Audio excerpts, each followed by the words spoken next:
just before half-time, and Woodcock. England still without Haskell, remember.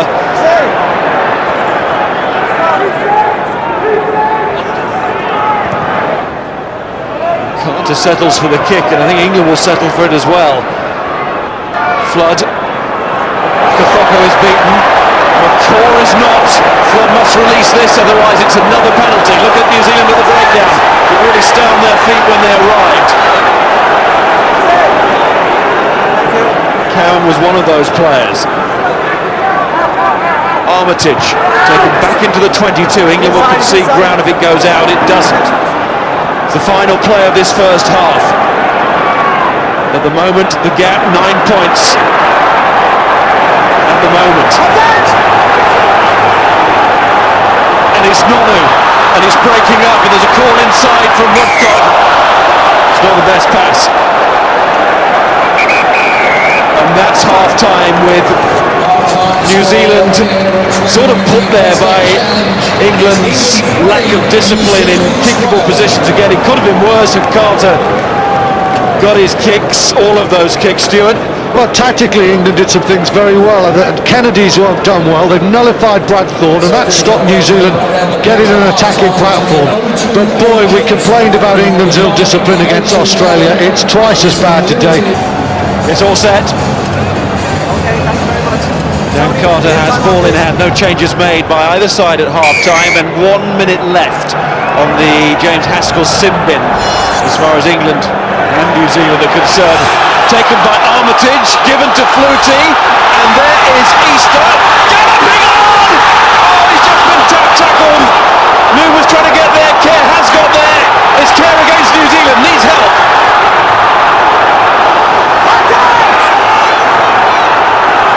Nick Easter almost in for one of the most remarkable tries that this ground would have ever seen.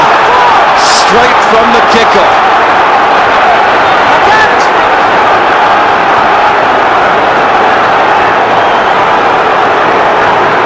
Now it's slow. Now England have to use some muscle and then a bit of nous.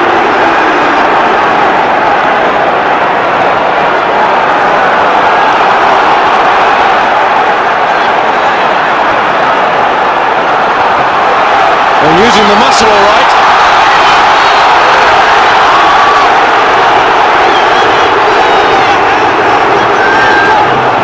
Easter against Thorne.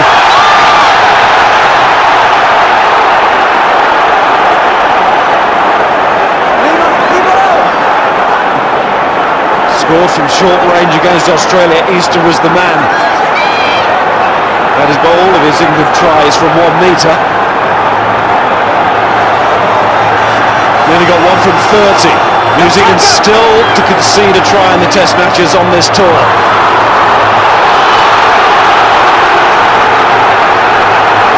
Out it goes to Flutie. Saki almost away. He's back on his feet. Nonu just did enough. Ball's coming back. Look at the weight of tackling there. Fantastic commitment from New Zealand. Good start for England, though. Very positive.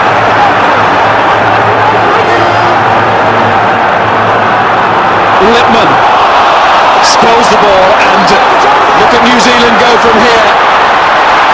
Cowan is trying to run it away, and Flood has come across, and he's gone high, and he's in bother here. Has to be for the high challenge. So just as Haskell is coming out, Flood is going in. There comes Haskell on the halfway line. Straight swap in the sim bin. England are just determined to play this game with 14 men. Well, is the intent to go high there, or is it a man struggling to get to Cowan? Once again, England turned over and New Zealand so quick to counter. I think that is a very hard, very harsh yellow card. It's a penalty because he has gone higher than the shoulder. There's no swinging arm, there's no clothesline there. I think England brought most of the penalties upon themselves in the first half, but I think Alain Rolland there is trigger happy on that one. And I think England and Toby Flood are very unfortunate.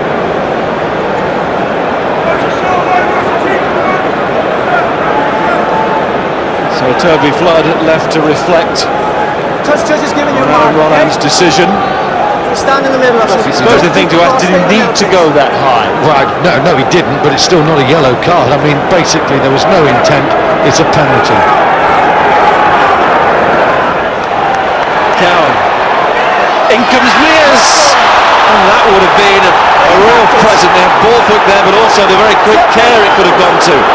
New Zealand counter with Conrad Smith showing power with ball in hand, not just in the tackle. New Zealand smothered that England attack so well towards the corner. Carter switching play, picking out Monya. And that's not a convincing kick from Monya. Wasn't great from Carter, but England just giving it back to the New Zealand fly half to do that. Well, Carter loves to go right to left, onto his left foot and hook it back. He practices very hard on that, but the execution was really poor. Here's the moment where England thought they were back in the game. Nick Easter going, Noon on his shoulder, that Carter's right hand there, almost away. So close, and then they just didn't have the numbers there. Kerr picked it up, Saki was wide, and New Zealand scrambled out of it. Let's take it back in, let's take it back in. Taken by Kennedy. That's a more! England, of course, without their fly half and without their place kicker. Dylan Armitage will be the man to take over the duties at goal should those opportunities arise in this period. It's back foot time again for England.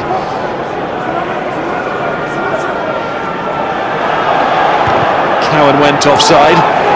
England physio spotted it. Sivivatu, a little bit of space in behind. Someone's going to have to cover quickly. Armitage is that man. Kerr. And there really is a determination about this England team. Kennedy's kicking. They'll do some chasing now. Sivivatu stayed in field and there's nobody back. And it's a race now between Saki and Sivivatu and the ball wins. Well, that was a needless kick from Nick Kennedy, who has patrolled the touchline really well. But we said you mustn't kick easy ball to New Zealand. They did that, and Sivivatu is a very good footballer. He's got no space there, but that's a very skillful kick, and he's quick. And in the end, I think Saki's got it covered as well. But the ball breaks for England there, and pressure on Lee Mears.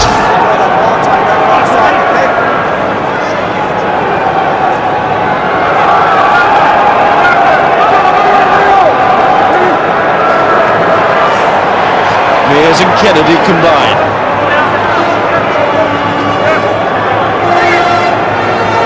Nick Kennedy had to be patient over the last fortnight, had to be patient in New Zealand in the summer, and he didn't get his opportunity. Behind the ball! Hello, here comes Tony Woodcock again. Look! Don't be in front, you're offside. Gave the ruck a bit of a shove. Sivivatu. Rokafoko, that's an interesting line from Rokafoko. Goes that high.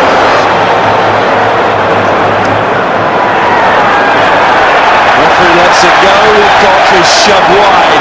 Thorne tries to keep him in. Danny Kerr's got it again. Floater pass out to Flutie. It's the cavalry charge again after the long kick. And it's Monya leading it. All over Sivivatu, McCall, Smith. England disrupting, and listen to the response of the crowd. Well, the crowd from the very start of this game with the half have done all they can for England, and they are respecting the fact that